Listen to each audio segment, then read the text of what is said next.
Bakit ka pa nag-workout?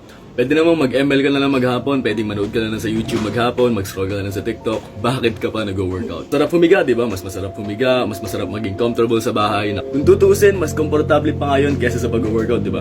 So bakit nga ba natin pinipiling pahirapan pa yung sarili natin kung pwede naman tayo maging komportable na lang sa bahay, mag-chill na lang, manood na lang? Wala eh, iba kasi yung feeling ng may na-achieve ka, lalo na yung may napapatunayan ka sa sarili mo. Honestly, kayo na bahala kung may ma-offend man dito. Yung pag-workout kasi hindi naman para sa lahat yan.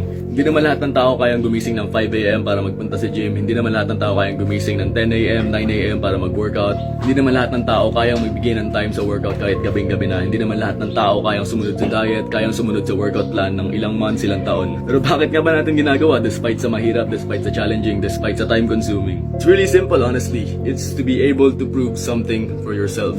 Yung feeling na akala mo hindi mo kaya pero nagagawa mo. Yung feeling na nakaka-build ka ng discipline, yung kahit hindi mo feel mag-workout, nakakapag-workout ka. Yung feeling na na-achieve mo yung dream physique mo, yung feeling na sobrang payat mo dati tapos hindi mo alam na kaya mo palang gawing malaki yung katawan mo. Ang galing lang guys, na dati nag-workout tayo para makalimutan yung ex natin, para mapatunayan sa mga umaasar sa atin na kaya nating baguhin yung katawan natin, / kaya nating maging mas better version ng sarili natin. We transition from that to parang nag-workout na lang tayo para sa sarili natin, para mag-improve tayo, para mas maging the best version of ourselves tayo. Para sa mga hindi nag-workout dyan and gusto pa lang mag-workout, always work out for yourself no matter what. Of course, hindi masama i-flex minsan yung physique na na-achieve natin. You deserve to show and to flex yourself, lalo na kapag pinaghirapan mo talaga isang bagay. And ang pinaka nakakatawa doon is madaming tao yung na-offend kapag nagpo-post ka ng mga gym pics mo or nagpo-post ka ng mga naka-flex ka. So I don't see why people hate on that. I think they are really insecure of you. Please never listen to what people are going to tell you despite how bad it is, despite how worse it is. You're working out for yourself, not for them, not for compliments. You're trying to prove something for yourself, not to them. Keep going, bro. You got this.